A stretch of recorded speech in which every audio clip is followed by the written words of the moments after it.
করছি আলহামদুলিল্লাহ।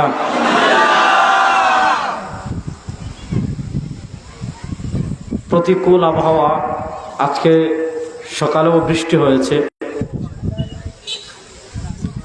এরপরে আল্লাহ তাআলা আমাদেরকে আবহাওয়া অনুকূল করে দিয়েছেন।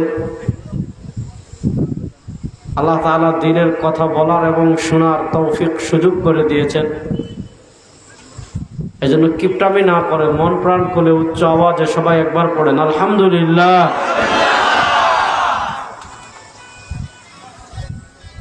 আমি ছোট ছোট কয়েকটা কথা বলবো আজকে। বা এখন কি করবেন? খুলেন, দ্রুত খুলেন। এই ইয়ে উড়ে তো।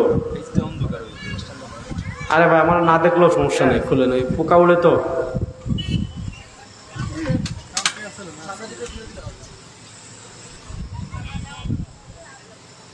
বাস দেখেন, আমি প্রথম যে পয়েন্টে কথা বলবো সেটা হলো জাতীয়তাবাদ নিয়ে। আমাদের পরিচয় আমরা মুসলিম। বলেন, আমাদের পরিচয় আমরা মুসলিম। সারা দুনিয়ার মুসলমানদের এক পরিচয়। তার গায়ের রং কালো হতে পারে, তার গায়ের রং সাদা হতে পারে, সে লম্বা হতে পারে, সে খাটো হতে পারে, সে ধনী হতে পারে, সে গরিব হতে পারে, সে কৃষ্ণাঙ্গ হতে পারে, শ্বেতাঙ্গ হতে পারে, আরবি হতে পারে, আজমি হতে পারে। কিন্তু সারা দুনিয়ার যে প্রান্তে যত মুসলমান আছে, সব মুসলমানদের জাতীয় পরিচয় একটা, সেটা হলো আমরা মুসলিম। বলেন, সেটা হলো আমরা না, আসতে বলেন, সেটা হলো আমরা। জোরে বলেন না সবাই, সেটা হলো আমরা। এই পরিচয়ের চেয়ে বড় কোনো পরিচয় আমাদের কাছে। দেখেন, মুসলমান যে পরিচয়ের উপর ঐক্যবদ্ধ হবে, মুসলমান যে পরিচয়ের উপর পরিচিত হবে সারা দুনিয়ায়, সেটা হলো একটা, আমরা মুসলিম। আমরা মুসলিম। ইসলাম মানুষকে যে রাষ্ট্রের থিম দেয় সেটাকে বলে খিলাফা। সেটাকে কি বলে? খেলাফত। মানে কি? খেলাফত মানে মুসলমানদের ভিন্ন কোনো রাষ্ট্র থাকবে না। সারা দুনিয়ার যত মুসলিম, তাদের রাষ্ট্র হবে একটা, আর সেই রাষ্ট্র যিনি পরিচালনা করবেন তার নাম খলিফা। সেই রাষ্ট্র যিনি পরিচালনা করবেন তার নাম খলিফা। পৃথিবীতে রাষ্ট্র হবে দুইটা, একটা হবে মুসলিমদের। এখন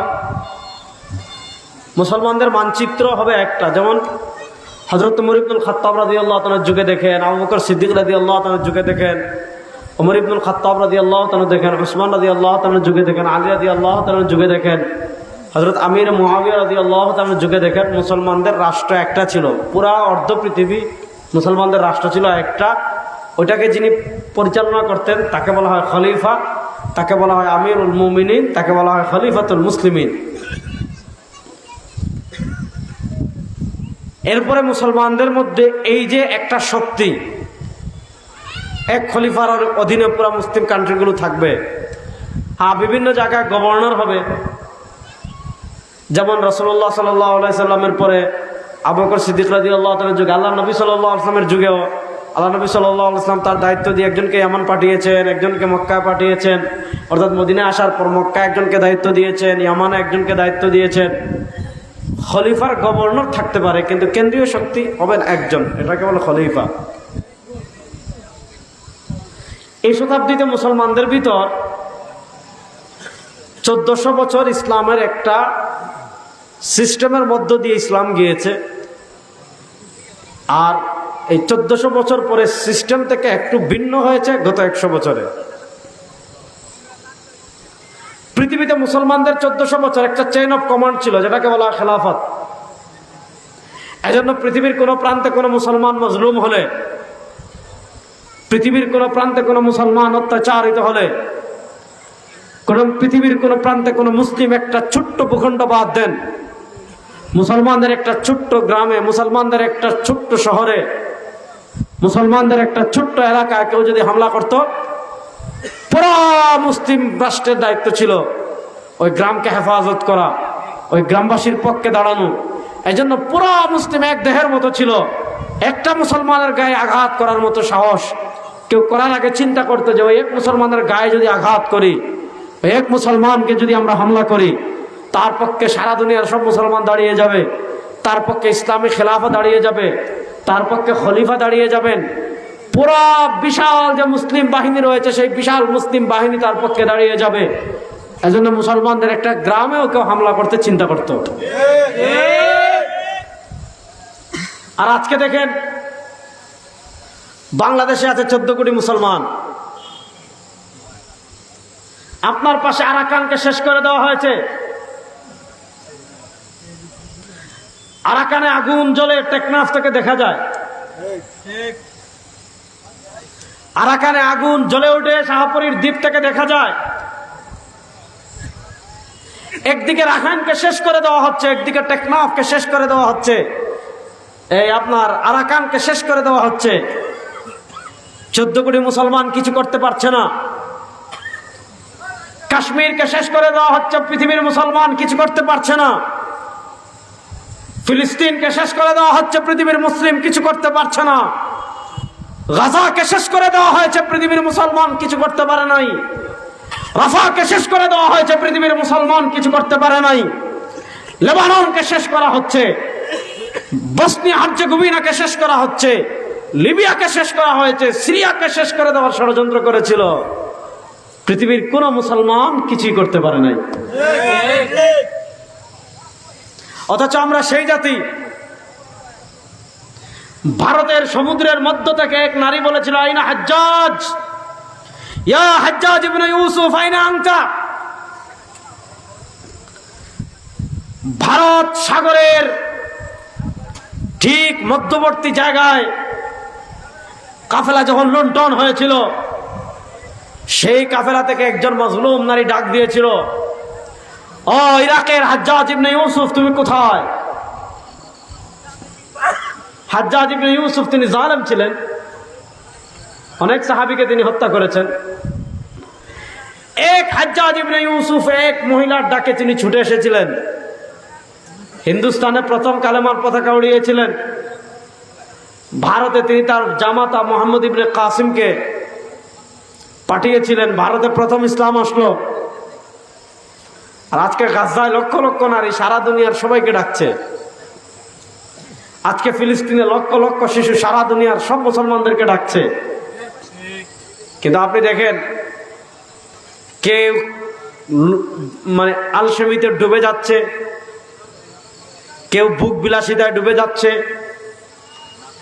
কেউ আপনার খাবার দাবারে ডুবে যাচ্ছে, কেউ আপনার মানে মস্তিতে ডুবে যাচ্ছে। ফিলিস্তিনের পাশে দাঁড়ানোর মতো সারা দুনিয়া একজন মুসলমান লিডার নেই। অথচ আমাদের পাকিস্তান আছে, এদের পারমাণবিক অস্ত্র আছে, আমাদের তুরস্ক আছে, আমাদের সৌদি আছে, আমাদের দুবাই আছে, আমাদের কুয়েত আছে, আমাদের কাতার আছে, আমাদের বাহরাইন আছে, আমাদের পুরা জাজিরাতুল আরব আমাদের। প্রশ্ন তারা কোথায়? কেউই তো দাঁড়াচ্ছে না। শুনেন, এই যুগে মুসলমান সংখ্যায় বেশি, হিসাব অত্যন্ত সহজ, কিন্তু সমস্যা হলো মুসলমানদেরকে নেতৃত্ব দিচ্ছে যারা, তারা সব ইহুদি খ্রিস্টানদের পাঁচটা গোলাম। মুসলমানদের শাসন ক্ষমতায় যারা বসে আছে,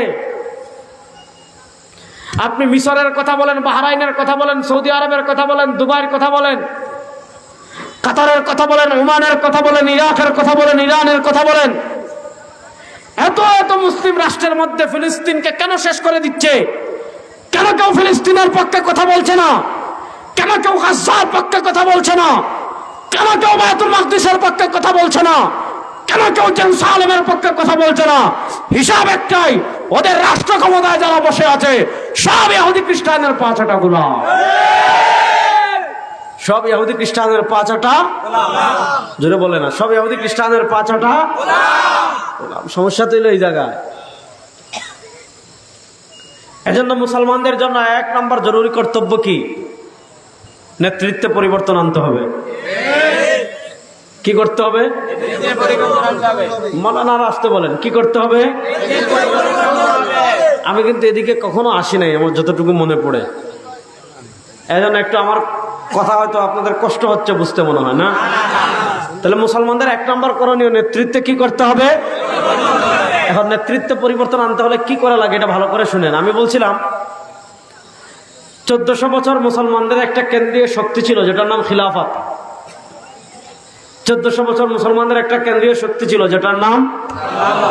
এবার সেই খেলাফতকে বিলুপ্ত করে আমাদেরকে ছিন্ন বিচ্ছিন্ন করার জন্য প্রথম যে ষড়যন্ত্র করেছে সেই ষড়যন্ত্র হলো ন্যাশনালিজম। সেই ষড়যন্ত্রের নাম হলো জাতীয়তাবাদ। জাতীয়তাবাদ মানে বুঝেন, আমাদেরকে বিভিন্ন জাতিতে তারা বিভক্ত করে ফেলেছে, অথচ আমরা বিভিন্ন জাতি না, আমরা এক জাতি, সেটার নাম আমরা মুসলিম। আমরা এক জাতি, সেটার নাম আমরা। এবার আপনাকে শিখাইছে আপনার সবচেয়ে বড় পরিচয়, আপনি বাঙালি। শুনেন, যারা বলবে আমরা বাঙালি এরা ভারতের গোলাম, যারা আপনাকে শিখাবে আমরা আমাদের পরিচয় আমরা বাঙালি এরা ভারতের 5 গোলাম, যারা বলবে আপনাদের পরিচয় আমরা বাঙালি এরা বুঝবেন এরা মুদির দালাল। এই মুদির দালালকে ঝাড়ু পেটা করে এই দেশ থেকে বের করে দেওয়ার জন্য প্রস্তুত থাকতে হবে ইনশাআল্লাহ। এই মুদির দালালদের সাথে কোনো আপোষ এই দেশে আর হবে না। আর আসতে কোন ভারতের গোলামি দেশে আর চলবে না। ঠ্যাং ভাঙ্গা ফেলাম একেবারে ইনশাআল্লাহ। ইনশাআল্লাহ বলেন। এখন আমাদের ভিতর তারা ঢুকিয়ে দিয়েছে জাতীয়তাবাদ। জাতীয়তাবাদ মানে কি জানেন? এখানে একটা আলাদা রাষ্ট্র, এটার নাম বাংলাদেশ। তোমার পরিচয় তুমি বাঙালি, এখানে একজনকে আব্বা বানাও। এদেরকে বলছে তোমার পরিচয় তুমি পাকিস্তানি, ওখানে একজনকে আব্বা বানাও। এদেরকে বলেছে তোমার পরিচয় তুমি মিস্রি, এখানে একজনকে আব্বা বানাও। ওদেরকে বলেছে তোমার পরিচয় তুর্কি, ওখানে একজনকে আব্বা বানাও। ওদেরকে বলেছে তোমার পরিচয় আরবি, ওখানে একজনকে আব্বা বানাও। এই জন্য দেখেন গত শতাব্দীতে আমাদেরকে বলেছে তোরা বাংলাদেশি, মুজিবরে আব্বা বানা। ওদেরকে বলছে পাকিস্তানি, জিন্নারে আব্বা বানা। ওদেরকে বলছে তুর্কি, কামাল পাশারে আব্বা বানা। ওদেরকে বলছে তুই সিরিয়ান, বাশার আল আসাদের বাপরে আব্বা বানা। এদেরকে বলছে তুই উজবেকি, বস ইব্রাহিম করিমুবরের বাপরে আব্বা বানা। এইভাবে আমাদেরকে জাতীয়তাবাদের বেড়া জালে তারা বন্দী করে দিয়েছে। কাউকে শিখিয়েছে বাংলাদেশি, এই মানচিত্রের ভিতরেই আমাদেরকে সীমাবদ্ধ করে দিয়েছে। এদেরকে বলেছে তোমরা পাকিস্তানি, বস এরা পাকিস্তানি। এদেরকে বলছে তোমরা তুর্কি। হ্যাঁ, এখন আপনি বলতে পারেন যে আপনার সমাজ, তাহলে আপনি বাংলাদেশি এটাকে স্বীকার করেন না। হ্যাঁ, বাংলাদেশি এটা আমাদের দেশীয় পরিচয়। বাংলাদেশে এটা আমাদের দেশীয় পরিচয়। আমাদের কাছে দেশ বড় না ইসলাম বড়? আল্লাহরে হাজির নাজির রেখে বলেন, দেশ বড় না ইসলাম বড়? নেতা বড় না ইসলাম বড়? এই কয়েকজনের কাছে, বাকিদের কাছে না। আপনি যদি মনে করেন আপনার কাছে ইসলামের থেকে নেতার দাম বেশি, আপনি যদি মনে করেন ইসলামের থেকে দেশের দাম বেশি, ঈমান থাকবে? আমাদের সবচেয়ে বড় পরিচয় আমরা মুসলিম। আমাদের কাছে সবার উপরে ইসলাম। আমরা দেশ ছাড়তে পারি, আমরা ঘর ছাড়তে পারি, সম্পদ ছাড়তে পারি, নেতা ছাড়তে পারি। আল্লাহ নবী সাল্লাল্লাহু আলাইহি ওয়াসাল্লামের দেশীয় পরিচয়, তিনি মক্কি ছিলেন, মক্কায় জন্মগ্রহণ করেছেন, মক্কায় জীবন পান করেছেন। 53 বছর পর্যন্ত তিনি মক্কায় ছিলেন। ইসলামের জন্য আল্লাহ নবী মক্কা ছেড়েছেন, কোরআনের জন্য আল্লাহ নবী মক্কা ছেড়েছেন, ইসলামের জন্য আল্লাহ নবী দেশ ছেড়ে হিজরত করেছেন। আমরা দেশ ছাড়তে পারি, জীবন দিতে পারি, প্রাণ দিতে পারি, সব দিতে পারি, ইসলামে কিঞ্চিও ছাড়তে পারি না।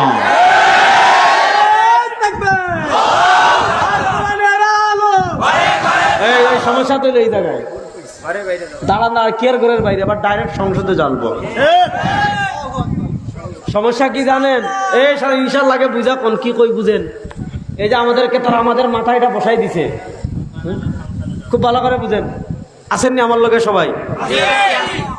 আপনারা কথা না বলে তো আমি জামগা। আপনারা সবাই আমার সাথে আছেন? তারা আমাদেরকে শিখাইছে আল কোরআনের আলো, ঘরে ঘরে যা আলো। তারাও চায় আপনি ঘরে জ্বালেন। আপনি যদি সারা জীবন ঘরে জ্বালেন আপনার বাধা দিবে না তারা। তারাও চায় আপনি ঘরে জ্বালেন। আল্লাহর কোরআনকে শুধু ঘরে জ্বালার জন্য হয়েছে? কথা কয় না। আচ্ছা, এখন দিন না রাত? দিন করলে মায়ের খাবেন কিন্তু। এখন দিন না রাত? আলো না অন্ধকার? এই যে রাস্তা দিয়ে আমি আসছি সাপের মতো এদিক থেকে আসছি, কথা বুঝেন নাই? এখন আপনি এখানে ওয়াজ শেষ করে বাড়িতে যাচ্ছেন এই ক্ষেতের মাছ দিয়ে। আচ্ছা বলেন, ক্ষেতে সাপ থাকার সম্ভাবনা আছে না নাই? বিষাক্ত প্রাণী থাকার সম্ভাবনা আছে না নাই? বিচ্ছু থাকার সম্ভাবনা আছে না নাই? কাদা থাকার সম্ভাবনা আছে না নাই? এখন আপনি যদি লাইট ছাড়া হাঁটেন, মনোযোগ, আপনি লাইট ছাড়া হাঁটতেছেন, আপনি সাপের গায়ে পা দিতে পারেন, আপনি বিচ্ছুর গায়ে পা দিতে পারেন, আপনি গর্তে পড়ে যেতে পারেন, আপনি পুকুরে পড়ে যেতে পারেন। এখন প্রশ্ন হলো, তাহলে রাতের অন্ধকার বাদ দিয়ে আপনি নিরাপদে বাড়ি ফেরার জন্য কি করেন? যে উত্তর সহজ, আপনি রাতের অন্ধকারে নিরাপদে বাড়িতে ফেরার জন্য কিচ্ছু যদি না পান, মোবাইলে একটা ছোট্ট টর্চ লাইট জ্বালান। মোবাইলে একটা ছোট্ট টর্চ লাইট জ্বালালে মোবাইলের আলো আপনাকে সাপের গায়ে পা দেওয়া থেকে বাঁচাবে, মোবাইলের আলো আপনাকে গর্তে পড়ে যাওয়া থেকে বাঁচাবে, মোবাইলের আলো আপনাকে পুকুরে পড়ে যাওয়া থেকে বাঁচাবে, মোবাইলের আলো আপনাকে ব্রিজের সাথে ধাক্কা খাওয়া থেকে বাঁচাবে, মোবাইলের আলো আপনি উঁচু নিচু যদি গর্ত হয় তাহলে উষ্টাকে হাড্ডি ভাঙ্গা থেকে বাঁচাবে। এবার প্রশ্ন হলো, দুনিয়ার অন্ধকার দূর করতে যদি টর্চ লাইটের প্রয়োজন হয়, তাহলে বলেন দুনিয়াতে আল্লাহ নবী সাল্লাল্লাহু আলাইহি ওয়াসাল্লাম সহিহ বুখারীর হাদিসে বলেছেন, আন্না রাসূলুল্লাহ সাল্লাল্লাহু আলাইহি ওয়াসাল্লাম খাত্তা খাত্তান ওয়া ক্বালা হাযা সিরাতুন মুস্তাকিম সুম্মা খাত্তা আন ইয়ামিনিহি খুতুতা ওয়া আন শিমালিহি খুতুতা ওয়া ক্বালা ফাফি রাসি কুল্লি তরিকিন শাইতান ইয়াদউ আন-নাস ইলা নারি জাহান্নাম। দুনিয়াতে আপনি যখন পথ চলবেন, শয়তান আপনার সামনে অন্ধকার করে রাখবে, আপনার ডান অন্ধকার করে রাখবে, আপনার বাম অন্ধকার করে। শয়তান আপনাকে আপনার ডান থেকে জাহান্নামের দিকে ডাকবে, আপনার বাম থেকে জাহান্নামের দিকে ডাকবে। এবার প্রশ্ন হলো, শয়তানের অন্ধকার মোবাইলের টর্চ লাইট দিয়ে দূর করতে পারবেন না, শয়তানের অন্ধকার বিদ্যুৎ দিয়ে দূর করতে পারবেন না, শয়তানের অন্ধকার জেনারেটর দিয়ে দূর করতে পারবেন না, শয়তানের অন্ধকার কিছুই দিয়ে দূর করতে পারবেন না। বাত ইয়ে হে হাম শয়তানকে জুলমত कैसे दूर करे, আমরা শয়তানের অন্ধকার কেমনে দূর করব? আল্লাহ তোমাদেরকে বলেন, আল্লাহ তোমাদেরকে বললেন, আল্লাহ আমাদেরকে বলেন, শোনো আমি তোমাদেরকে দিয়েছি কোরআন, ফিহি হুদাম ওয়া নূর, এই কোরআন হলো আলো, এই কোরআন হলো বাতি, এই কোরআনের বাতি জ্বালিয়ে যারা পথ চলবে, এই কোরআন দিয়ে যারা পথ চলবে, কোরআন পথ দেখিয়ে তাদেরকে জান্নাতে নিয়ে যাবে। তাহলে কোরআন হলো বাতি, বলেন কোরআন হলো বাতি, জোরে বলেন না কোরআন হলো বাতি। তাহলে কোরআনের বাতি শুধু ঘরে জ্বালবেন? তারা চায় আপনি কোরআনের বাতি শুধু ঘরে জ্বালেন। কোরআনের বাতি আমরা যেমন ঘরে জ্বালবো, বাংলাদেশ থেকে যদি সন্ত্রাসী দূর করতে চান, বাংলাদেশ থেকে যদি খুন দূর করতে চান, বাংলাদেশ থেকে যদি তাজাবাজি দূর করতে চান, বাংলাদেশ থেকে যদি টেন্ডারবাজি দূর করতে চান, বাংলাদেশে যদি ইনসাফ প্রতিষ্ঠা করতে চান, বাংলাদেশে যদি ন্যায় প্রতিষ্ঠা করতে চান, বাংলাদেশ থেকে যদি ভারতের আধিপত্যবাদকে পরাজিত করতে চান, বাংলাদেশ থেকে সব চুর ডাকাত বদমাশ লাঠিয়াদের রাজনীতি যদি বন্ধ করতে চান, টাকা পাচার যদি বন্ধ করতে চান, ব্যাংক ডাকাতি যদি বন্ধ করতে চান, শেয়ার বাজার ডাকাতি যদি বন্ধ করতে চান, প্রত্যেকটা আল্লাহর কোরআনের বাতি সংসদে জ্বালাতে হবে। আল্লাহর কোরআনের বাতি সংসদে জ্বালানোর জন্য প্রস্তুত আছেন না নাই? দেখেন কয়েকজন বুড়া প্রস্তুত, বাকিরা নাই। আল্লাহর কোরআনের বাতি সংসদে জ্বালানোর জন্য প্রস্তুত কারা কারা আছেন দেখেন ইনশাআল্লাহ? ইনশাআল্লাহ বলেন, বড় আস্তে বললেন ইনশাআল্লাহ। বাংলাদেশের গণতন্ত্র তো দেখলেন বহুদিন, দেখেন নাই? আর আসতে বলেন, তুই আর কি দেখছ? তোর বয়স হতে বড় ওই দিন। হ্যাঁ সবার চেয়ে জুড়ে বলে সে দেখছে। তোর বয়স কত হয়েছে? 10 বছর। আপার আমাদের মানুষ তুই, ঠিক না? ও আর কি গণতন্ত্র দেখছে? ও তো ফেসিবাদ দেখছে। ও কি দেখছে? তোর জন্মই তো ফেসিবাদের আমলে, আপার আমলে। তুইও নাই, তোর আপাও নাই। যা, এই আপার রাজনীতি বাংলাদেশে আর চলবে না ইনশাআল্লাহ। ইনশাআল্লাহ বলেন। যাক, তো আমি যে কথা আপনাদেরকে বলতে চাচ্ছিলাম ভালো করে বুঝেন। গণতন্ত্র বাংলাদেশে দেখলেন, ধর্ম নিরপেক্ষতা দেখলেন, জাতীয়তাবাদও দেখলেন, সব তন্ত্রমন্ত্র বাংলাদেশে দেখলেন। একবার কি আপনার মনে হয় না যে একবার ইসলামকে দেখি? বুঝেন না? আপনি তো সব তন্ত্রমন্ত্র দেখেছেন, কোন তন্ত্রমন্ত্র ন্যায় বিচার প্রতিষ্ঠা করতে পেরেছে? কোন তন্ত্রমন্ত্র মানুষের জানের নিরাপত্তা দিতে পেরেছে? কোন তন্ত্রমন্ত্র বিদেশে টাকা পাচার বন্ধ করতে পারছে? কোন তন্ত্রমন্ত্র ব্যাংক ডাকাতি বন্ধ করতে পারছে? কোন তন্ত্রমন্ত্র চাঁদাবাজি বন্ধ করতে পারছে? আমাদের ইসলাম যদি রাষ্ট্র ক্ষমতায় আসে, চুরি, ডাকাতি, টেন্ডারবাজি, চাঁদাবাজি, খুন, গুম, ধর্ষণ, ইফটিজিং, যত অপরাধ আছে এগুলা বন্ধ হইতে মাত্র 3 মাস লাগবে। কয় মাস? 3 মাসের ভিতর সব সাইজ। আমাদের দেশে এরা ইসলামকে কেন এত ভয় পায়? দেখেন না, নারী শিক্ষা কমিশন কয়েকটা বেরিয়েছে না এখন? প্রশ্ন হলো, তুই নারী শিক্ষা কমিশনের তদন্ত দিবি, ভালো কথা। তারা তাদের তদন্ত কমিশনে কি লিখছে? রাষ্ট্রধর্ম ইসলাম বাদ দিতে হবে। এটার সাথে নারী সংস্কারের কি সম্পর্ক? এরপরে লিখছে কি জানেন? আমাদের রাষ্ট্রকে এটা ইহজাগতিক রাষ্ট্র লিখতে হবে, মানে এই রাষ্ট্রের সাথে পরকালের কোনো সম্পর্ক নাই। প্রশ্ন হলো, ভাই তোরা ধর্মের এত ভয় পাস কে? ইসলাম তোর কি ক্ষতিটা করলো? তারা জানে যদি ইসলাম কখনো রাষ্ট্র ক্ষমতায় আসে আর বড় বড় বোতল খাইতে পারবে না। কখনো যদি ইসলাম রাষ্ট্র ক্ষমতায় আসে আর চুরি করতে পারবে না। কখনো যদি ইসলাম রাষ্ট্র ক্ষমতায় আসে আর দুর্নীতি করতে পারবে না। কখনো যদি ইসলাম রাষ্ট্র ক্ষমতায় আসে আর চাঁদাবাজি করতে পারবে না। এজন্য তারা নানা কলে কৌশলে ইসলামকে রাষ্ট্র ক্ষমতায় থেকে দূরে নিতে চায়। আমি আমার তারুণ্যকে, সারা বাংলাদেশের তারুণ্যকে একই মেসেজ দিচ্ছি, সারা বাংলাদেশের তারুণ্যকে এক বার্তা দিয়ে যাচ্ছি। আজকে আপনাদেরকেও বলে যাচ্ছি, প্রস্তুত হন। পৃথিবীর প্রান্তে প্রান্তে ইসলামের বিজয়ের দ্বারা সূচিত হয়ে গিয়েছে। বাংলাদেশেও আর দূরের সময় নাই, বেশি দিন বাকি নাই ইনশাআল্লাহ। সংসদেও কালেমার পতাকা উঠবে, ইসলামের পতাকা উঠবে ইনশাআল্লাহ। ইনশাআল্লাহ বলেন। কারা কারা চান দেখে একটু হাত তুলেন তো, সত্যি হবে না? সবাই বলেন আল্লাহু আকবার। আল্লাহ তাকবীর, আল্লাহু আকবার। কুরআন সুন্নাহর আলো, সংসদে আলো, কুরআন সুন্নাহর আলো। আল্লাহু তাকবীর। প্রস্তুত থাকবেন তো ইনশাআল্লাহ? দেখেন, আমি সব জায়গায় বলি, ভারতের আধিপত্যবাদ মোকাবেলার অস্ত্র বাংলাদেশে একটাই, সেটার নাম ইসলাম। বলেন, ভারতের আধিপত্যবাদের মোকাবেলার 1 নম্বর অস্ত্রের নাম ইসলাম। সবাই বলেন, ভারতের আধিপত্যবাদ মোকাবেলার 1 নম্বর অস্ত্রের নাম ইসলাম। সেই ইসলামকে আপনি বাংলাদেশে মাইনাস করতে চাইবেন আমরা জীবিত থাকতে ইনশাআল্লাহ। এই নারী সংস্কার কমিশন বাংলাদেশে বাস্তবায়ন করবেন। এখন তো মুখে বলতেছি আলহামদুলিল্লাহ। যদি এটা বন্ধ করার জন্য যুদ্ধ করতে হয়, আমরা যুদ্ধ করার জন্য প্রস্তুত আছি ইনশাআল্লাহ। বলেন কিন্তু তারপরে এটা বাস্তবায়ন হতে দিব জুড়ে বলেন।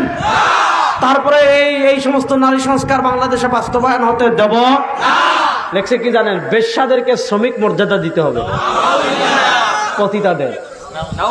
আচ্ছা, প্রশ্ন হলো, পতিতাদেরকে যদি শ্রমিকের মর্যাদা দিতে হয় তাহলে চুরে দুষ্কর্ম কি? কত কষ্টের কাজ করতেছে বেচারা, কত কায়দা কানুন করে, জীবনের রিস্ক নিয়ে, গণধুলায় রিস্ক নিয়ে আপনার পকেট থেকে সে টাকা চুরি করছে।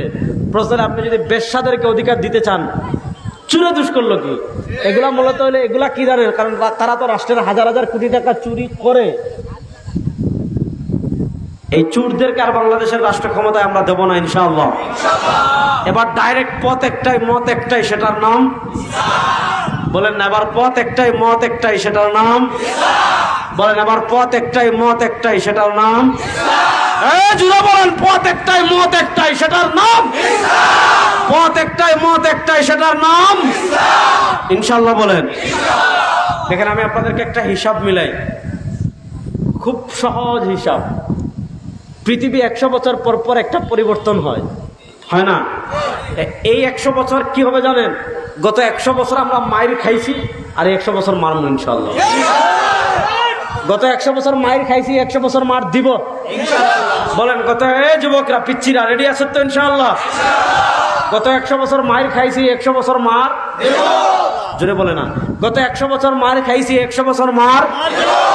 গত 100 বছর পরাজিত হয়েছে, 100 বছর বিজয়ী হব ইনশাআল্লাহ। আপনি দেখেন 2021 থেকে বিজয়ের ধারা শুরু হয়েছে। 2021-এ তালেবানরা আফগানিস্তানে বিজয় হয়েছে। 2024-এ সিরিয়ায় মুজাহিদরা বিজয় হয়েছে। 2024-এ আমাদের দেশের পোলাপান যুবকরা ভারতের আধিপত্যবাদকে পরাজিত করেছে। আপনি মনে করেন না বুবু পলাইছে, এই বুবু পলানোর সাথে সাথে বাংলাদেশের উপর গত 52 বছর থেকে ভারতের যে আধিপত্যবাদ ছিল, এই স্কুল কলেজ মাদ্রাসার ছোট্ট ছোট্ট ছেলেরা, ছোট্ট ছোট্ট মেয়েরা শুধু হাসিনাকে ফ্যাসিস্টদের পরাজিত করেছে। শুধু ব্যাপারটা এমন না, ফ্যাসিস্টদেরকে পরাজিত করার সাথে সাথে এই বাংলাদেশের উপর গত 52 বছর থেকে ভারতের যে আধিপত্যবাদ ছিল, সেই ভারতের আধিপত্যবাদকে ভেঙ্গে চুরমার করে দিয়েছে। তাহলে আমরা বাংলাদেশে অর্ধেক হয়েছে, 2024-এ অর্ধেক হয়েছে, ভারতের আধিপত্যবাদকে পরাজিত করেছি। আর 2025 এবং 26 হবে ইসলামের বসন্ত বাংলাদেশে ইনশাআল্লাহ। 2025 এবং 26 এই 2 বছর আপনারা প্রস্তুতি নেন। আর কোন তন্ত্রমন্ত্র আমরা দেখতে চাই না, আর গণতন্ত্র চাই না, ধর্মনিরপেক্ষতা চাই না, ন্যাশনালিজম চাই না, সোশ্যালিজম চাই না, আব্রাহাম লিঙ্কন চাই না, ভারত চাই না, আমেরিকা চাই না। আর কোন সুপার পাওয়ারের ক্ষমতা এই দেশে চলবে না। এবার এক সুপার পাওয়ার হবে, সেটার নাম ইসলাম ইনশাআল্লাহ। ইনশাআল্লাহ বলেন। তাহলে বলেছিলাম আমাদের ভিতর তারা 2টা জিনিস ঢুকাই আমাদেরকে বিচ্ছিন্ন করেছে। খুব ভালো করে বুঝবেন, আমাদের ভিতর 2টা জিনিস ঢুকিয়েছে। এই 2 জিনিসের এক জিনিসের নাম জাতীয়তাবাদ, ন্যাশনালিজম। আমাদেরকে তারা বিভিন্ন জাতিতে বিভক্ত করে ফেলেছে। এই বিভিন্ন জাতিতে বিভক্ত করার কারণেই আজকে আমরা ফিলিস্তিনের প্রতি আমাদের টান আছে না নাই? বড় আসতে বললেন। ফিলিস্তিনের প্রতি আমাদের মায়া আছে না নাই? গাজাবাসীদের প্রতি আমাদের আবেগ আছে না নাই? রাফাবাসীদের প্রতি আমাদের আবেগ আছে না নাই? আমার যুবকদেরকে বলবো, আমরা ওই ইসরায়েলকে ঘৃণা করি কি করি না? কিন্তু আমাদের বাড়ির পাশে আরেকটা মিনি ইসরায়েল আছে, খবর রাখেন। আমাদের বাড়ির পাশে আরেকটা ইসরায়েল আছে না নাই? জোরে বলেন। সেই ইসরায়েলের নাম ভারতের মুসলমানদের অবস্থা আপনারা দেখছেন, খুবই খারাপ না? খুবই। আপনারা দেখেছেন বিজেপির এক নেতা বক্তৃতা দিয়েছে। কি বক্তৃতা দিয়েছে? সে বলেছে তারা হবে ইসরায়েল আর বাংলাদেশ হবে গাজা। তারা হবে ইসরায়েল আর বাংলাদেশ হবে, মানে গাজায় যেমন ইসরায়েল আগ্রাসন চালাচ্ছে, গাজার মুসলমানদেরকে যুগ যুগ যুগ যুগ ধরে যেভাবে হত্যা করছে, বাংলাদেশেও তাকে না থারা না গিয়ে এরকম আগ্রাসন চালাবে। আমরা বলি তোমাদের জন্য বাংলাদেশ লাগবে না, আমাদের বিবাড়িয়াই যথেষ্ট। বাংলাদেশে যতজন ঢুকবেন একজনও বের হইতে পারবেন না ইনশাআল্লাহ। এজন্য যুবকদেরকে বলবো প্রস্তুতি নেন। আমার যুবকদেরকে বলে যাব প্রস্তুতি নেন। আল্লাহ নবী সাল্লাল্লাহু আলাইহি ওয়াসাল্লাম আজ থেকে 1400 বছর আগে ভবিষ্যৎবাণী করে গিয়েছেন। সরওয়ার দু আলম সাল্লাল্লাহু আলাইহি ওয়াসাল্লাম আজ থেকে 1400 বছর আগে ভবিষ্যৎবাণী করে গিয়েছেন। কি ভবিষ্যৎবাণী করে গিয়েছেন? সরওয়ার দু আলম সাল্লাল্লাহু আলাইহি ওয়াসাল্লাম বলেছেন, ইসাবাতান মিন উম্মতি আহরাজাহুম আল্লাহু মিনান নার। ইসাবাতান মিন উম্মতি আহরাজাহুম আল্লাহু মিনান নার। আমার উম্মার 2টা দল এমন আছে, আমার উম্মার 2টা বাহিনী এমন আছে, এই 2 দলে এবং 2 বাহিনীতে যারা যোগ দিবে, ইসাবাতান মিন উম্মতি আহরাজাহুম আল্লাহু মিনান নার। আমার উম্মার 2টা দল এমন আছে, আমার উম্মার 2টা বাহিনী এমন আছে, এই 2 দল এবং বাহিনীতে যারা যোগ দিবে আল্লাহ তাআলা তাদের উপর জাহান্নামের আগুনকে হারাম করে দিবেন। হে পটুয়াখালীর বাউফলের মুসলমান, বাউফলি তো নাকি? হে পটুয়াখালীর বাউফলের যুবকরা, আল্লাহ নবী সাল্লাল্লাহু আলাইহি ওয়াসাল্লাম যে 2 বাহিনীর ভবিষ্যৎবাণী করে গিয়েছেন, যে 2 বাহিনীতে যোগ দিলে ডাইরেক্ট জাহান্নামের আগুন হারাম, এই 2 বাহিনীতে যোগ দেওয়ার জন্য প্রস্তুত আছো না না ইনশাআল্লাহ? এই 2 বাহিনীর এক বাহিনী কারা? ইসাবাতুন তাগজু ফিল হিন্দি ওয়া ইসাবাতুন তাগজু মাআল মাসীহিদ দাজ্জাল। হিন্দুস্তানে যারা আধিপত্যবাদী শক্তির বিরুদ্ধে লড়াই করবে, হিন্দুস্তান মানে বাংলাদেশ, ভারত, পাকিস্তান, আফগানিস্তান, এই যে এলাকা, এটাকে হাদিসের পরিভাষায় বলে হিন্দ। বাবুন মা জাআ ফি গজওয়াতিল হিন্দ। আল্লাহ নবী সাল্লাল্লাহু আলাইহি ওয়াসাল্লাম বলেছেন, এই হিন্দুস্তানের আধিপত্যবাদী শক্তির বিরুদ্ধে লড়াই হবে। ওই হিন্দুস্তানের আধিপত্যবাদী শক্তির বিরুদ্ধে যে লড়াই হবে, ওই লড়াইয়ে যারা যোগ দিবে আল্লাহ তাআলা তাদের উপর ডাইরেক্ট জাহান্নামের আগুনকে হারাম করে দিবেন। ভারত লড়াইয়ের জন্য প্রস্তুত হচ্ছে।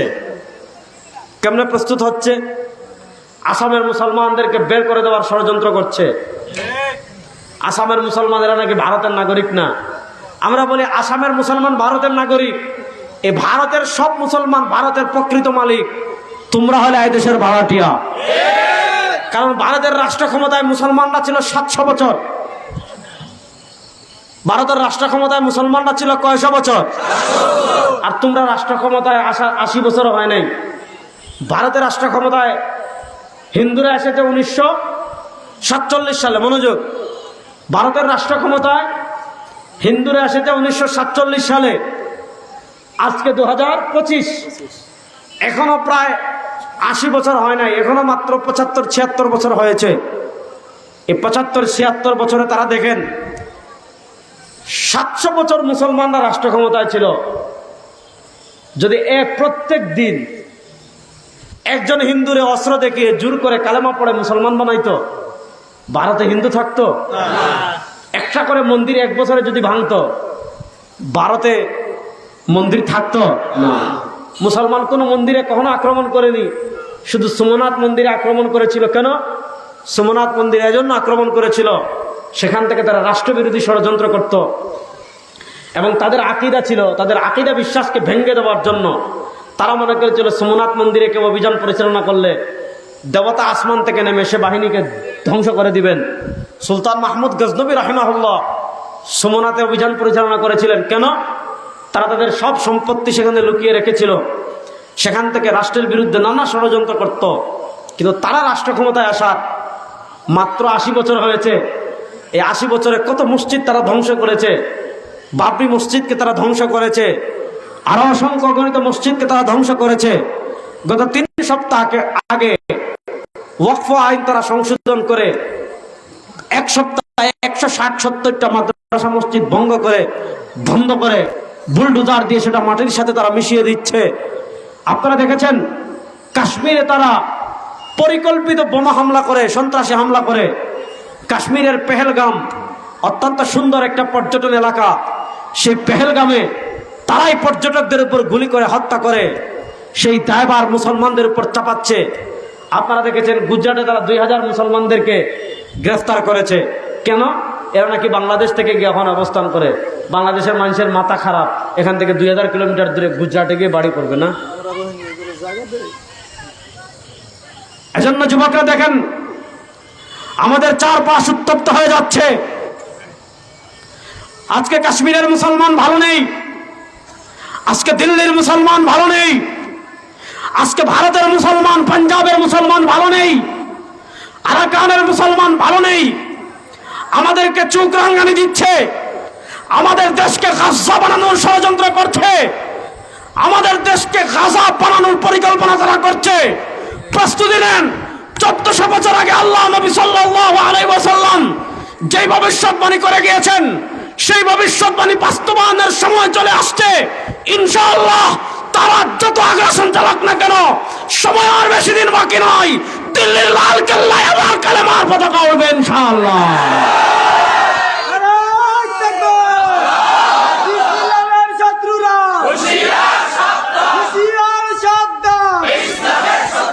যুবকরা প্রস্তুত আছেন না? না ইনশাআল্লাহ প্রস্তুত আছেন না? না ইনশাআল্লাহ। পৃথিবী চূড়ান্ত লড়াইয়ের দিকে এগিয়ে যাচ্ছে। বাইতুল মাকদিস আর বেশি দিন নাই, আমাদের হবে ইনশাআল্লাহ। না ইনশাআল্লাহ এটা আসতে কম। তারা তো এটাই চায় যে আপনার মাথা থেকে যেন বাইতুল মাকদিস চলে যায়।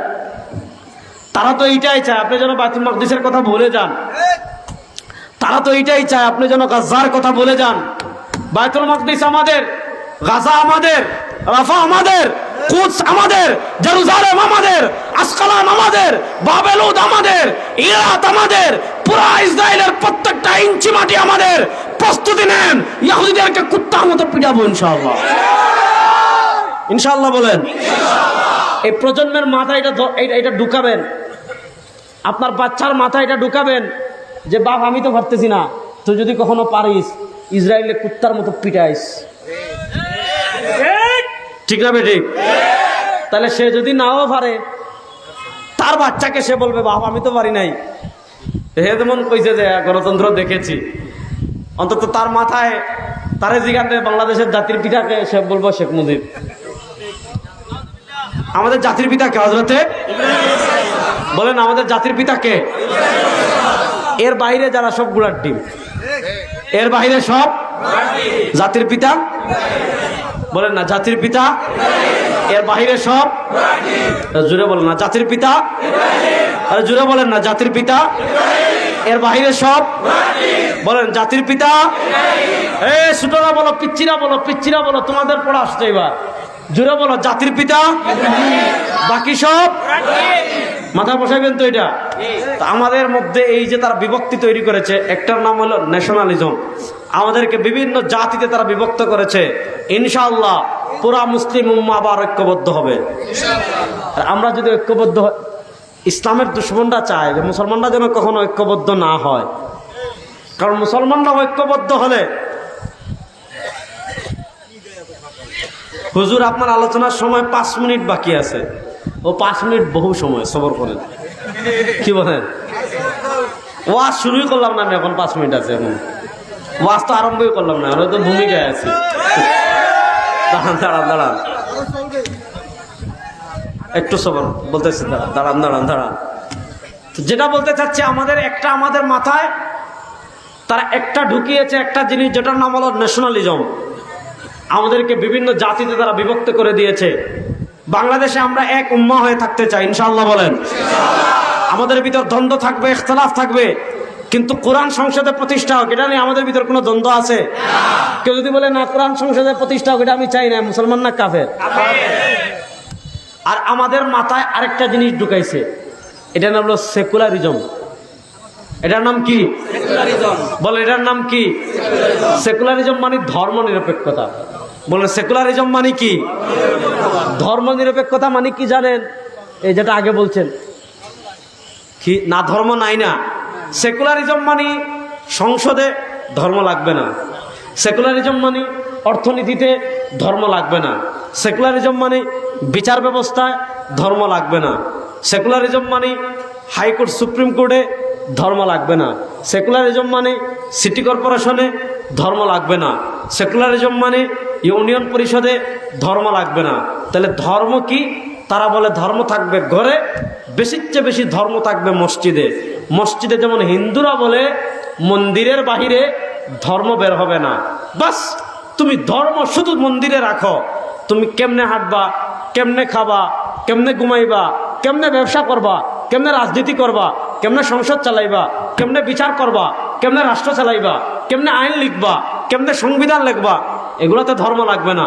ধর্ম শুধু ঘরে, ধর্ম শুধু মন্দিরে। এটা হলো হিন্দুদের কথা। খ্রিস্টানদের কথা ধর্ম শুধু ঘরে। হাঁটবেন কেমনে, খাবেন কেমনে, ঘুমাবেন কেমনে, রাজনীতি করবেন কেমনে, রাষ্ট্র চালাবেন কেমনে, সংসদ চালাবেন কেমনে, বিচার করবেন কেমনে, সংবিধান লিখবেন কেমনে, বলে ধর্ম লাগবে না। কিন্তু এর বিপরীত আমাদের ইসলাম। আমি ব্যবসা কেমনে করব, ইসলামে আছে না নাই? না রাষ্ট্র বলেন। আমি রাজনীতি করব কেমনে, ইসলামে নাই। বুঝে শুনে বলেন। রাজনীতি করব কেমনে, ইসলামে আছে না নাই? সংসদ চালাবো কেমনে, এটা তো নাই। হ্যাঁ, আমি খাবো কেমনে, এটাও যেমন ইসলামে আছে। আমি ঘুমাবো কেমনে, এটাও যেমন ইসলামে আছে। আমি বাথরুমে যাবো কেমনে, বের হবে কেমনে, এটাও যেমন ইসলামে আছে। সংসদ চালাবো কেমনে, রাষ্ট্র চালাবো কেমনে, হাইকোর্ট চালাবো কেমনে, সুপ্রিম কোর্ট চালাবো কেমনে, সংবিধান লিখবো কেমনে, রাষ্ট্র চালাবো কেমনে, ইসলামে আছে না? এবার আমাদের মাথা ঢুকে দিয়েছে ইসলাম মানে শুক্রবারে জিলাপি খাবেন, বুঝেন নাই? শিখাই দিয়েছে ইসলাম মানে খিচুড়ি খাবেন, ইসলাম মানে জিকির করবেন। বাস আপনি বড় চেয়ারে বসে থাকবেন, পিসাব, আপনি বিশাল বড় পিসাব চেয়ারে বসে থাকেন। মুরিদ কেউ কলা নিয়ে আসবে, কলা ফড়া নিবে, কেউ আপেল ফড়া নিবে। আমি পিরাকির বিরুদ্ধে না ভাই, আমি তো তাসাউফপন্থী মানুষ। কিন্তু যে ইসলামে তাসাউফ আছে, ওই ইসলামে রাষ্ট্র পরিচালনা আছে না নাই? এখন আমাদের মাথায় ঢুকাই দিতে ধর্ম নিরপেক্ষতা। এখন আবরার সাহেব হুজুর আপনি মাদ্রাসায় পড়াবেন, আপনি কি সুন্দর স্কলার, হ্যাঁ, আপনি প্রশ্ন উত্তর পর্ব করবেন, আপনি মানুষকে শরীয়তের সমাধান দিবেন। হুজুর আপনি কেন রাজনীতিতে আসলেন? বলে কি বলে না? এই প্রশ্ন আসছে ধর্ম নিরপেক্ষতা থেকে, অর্থাৎ তারা বুঝাইছে ইসলাম মানে শুধু মসজিদ, ইসলাম মানে শুধু মাদ্রাসা, ইসলাম মানে শুধু খানকা, ইসলাম মানে শুধু পীর মুরিদি। আরে আমার নবী যেমন খানকার পীর ছিলেন, আমার নবী যেমন কোরআন শিখিয়েছেন, আমার নবী যেমন আত্মশুদ্ধি করিয়েছেন, আমার নবী যেমন রাষ্ট্রের নেতৃত্ব দিয়েছেন, রাষ্ট্র পরিচালনা করেছেন। সুতরাং এই ধর্ম নিরপেক্ষতায় আমাদের জন্য বড় মুসিবত হয়েছে। সুতরাং এই ধর্ম নিরপেক্ষতার বাংলাদেশ আপনারা দেখলেন 52 বছর কি পরিমাণ চুরি করেছে আর কি পরিমাণ ডাকাতি করেছে, সংখ্যা ধরবে না। সুতরাং ধর্ম নিরপেক্ষতা দেখতে চান? এই 3-4 জন, বাকিরা চুপ। দেখছেন? ধর্ম নিরপেক্ষতা দেখতে চান? কারা কারা দেখতে চান না দেখে হাত তোলেন তো ইনশাআল্লাহ। ধর্ম নিরপেক্ষতাকে খবর দিয়ে ইসলামকে প্রতিষ্ঠা করার জন্য প্রস্তুত আছেন? আগে বলতেন যে হুজুর আপনারা এখন আমাদের পিশাব চরমনায় আজকে আসবেন। তিনি ঘোষণা দিয়েছেন ইসলাম দেশ মানবতার পক্ষে এবার ভোটের বাক্স একটা হবে ইনশাআল্লাহ। ইনশাআল্লাহ বলেন। এবার সব ইসলামী রাজনীতিবিদ, সব ইসলামী দল এক কাতারে এসে আপনাদেরকে যদি ডাক দেয়, আর ধর্ম নিরপেক্ষতা চাই না, ন্যাশনালিজম চাই না, মুক্তিযুদ্ধের চেতনার নামে চুরি ডাকাতি আর দেখতে চাই না, আল্লাহর কোরআনকে সংসদে বিজয় করতে চাই। আল্লাহর কোরআনকে বিজয় করার জন্য কারা কারা প্রস্তুত আছেন ইনশাআল্লাহ? আল্লাহ তাআলা দিন বিজয়। আরে বিশ্বের মুসলিম পরে আগে আমরা এক হই, আমরাই তো এক না, আপনার বিশ্ব লইয়া। এবার ঐক্যবদ্ধভাবে কোরআনকে আমরা বিজয় করতে চাই তো ইনশাআল্লাহ। আল্লাহ তাআলা দিন বিজয় মেহনত করার তৌফিক আমাদের সবাইকে দান করেন। আল্লাহ তাআলা ইসলামকে বিজয় করার তৌফিক আমাদেরকে দান করেন। আল্লাহ কোরআনের আলো সংসদে জ্বালানোর জন্য রেডি আছেন তো পটুয়াখালীবাসী? আবার দেখা হবে, কথা হবে। আসসালামু আলাইকুম ওয়া রাহমাতুল্লাহ। সময় শেষ তো।